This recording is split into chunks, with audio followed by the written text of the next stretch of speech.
সর্বসাধারণের চলাচল ও জনশৃঙ্খলা রক্ষার স্বার্থে ক্যান্টনমেন্ট ও তার আশেপাশের এলাকায় সভা সমাবেশ মিছিল বিক্ষোভ নিষিদ্ধ করা হয়েছে। এক বিজ্ঞপ্তিতে এই তথ্য জানিয়েছে আন্তঃবাহিনী জনসংযোগ পরিদপ্তর আইএসপিআর। বিজ্ঞপ্তিতে বলা হয়েছে, সর্বসাধারণের চলাচল ও জনশৃঙ্খলা রক্ষার স্বার্থে আগামীকাল 18 মে 2025 তারিখ রবিবার হতে পরবর্তী নির্দেশ না দেওয়া পর্যন্ত কচুক্ষেত সড়ক, বিজয় সরণি হতে প্রধান উপদেষ্টার কার্যালয় হয়ে বীরশ্রেষ্ঠ শহীদ জাহাঙ্গীর গেট সংলগ্ন এলাকা, বিএফএফ শাহীন কলেজ হতে মহাকালী ফ্লাইওভার সংলগ্ন এলাকা, সৈনিক ক্লাব মোড়, ভাসানটেক, মাটিকাটা ইসিবি চত্বর ও তৎসংলগ্ন এলাকায় সকল প্রকার সভা সমাবেশ, মিছিল, শোভাযাত্রা, বিক্ষোভ প্রদর্শন ইত্যাদি নিষিদ্ধ করা হলো।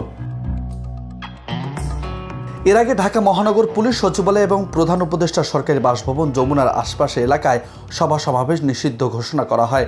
গত শনিবার এই সংক্রান্ত একটি গণবিজ্ঞপ্তি প্রচার করে ডিএমপি। এতে ডিএমপির কমিশনার শেখ মোহাম্মদ সাজ্জাদ আলীর স্বাক্ষর করেন। ডিএমপির ওই বিজ্ঞপ্তিতে বলা হয়, জনশৃঙ্খলা রক্ষা এবং প্রধান উপদেষ্টার নিরাপত্তা সুনিশ্চিত করার জন্য এই পদক্ষেপ নেওয়া হয়েছে।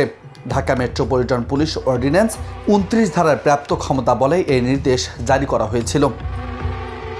ওই বিজ্ঞপ্তিতে বলা হয়, পরবর্তী নির্দেশ না আসা পর্যন্ত বাংলাদেশ সচিবালয়, প্রধান উপদেষ্টা সরকারি বাসভবন যমুনা এবং তার আশেপাশে এলাকায় হোটেল ইন্টারকন্টিনেন্টাল মোড়, কাকরাইল মসজিদ মোড়, অফিসার্স ক্লাব মোড়, মিন্টু রোড যে কোনো ধরনের সভা সমাবেশ, গণজমায়েত, মিছিল ও শোভাযাত্রা নিষিদ্ধ করা হয়েছে। নিউজ ডেস্ক, বার্তা 24।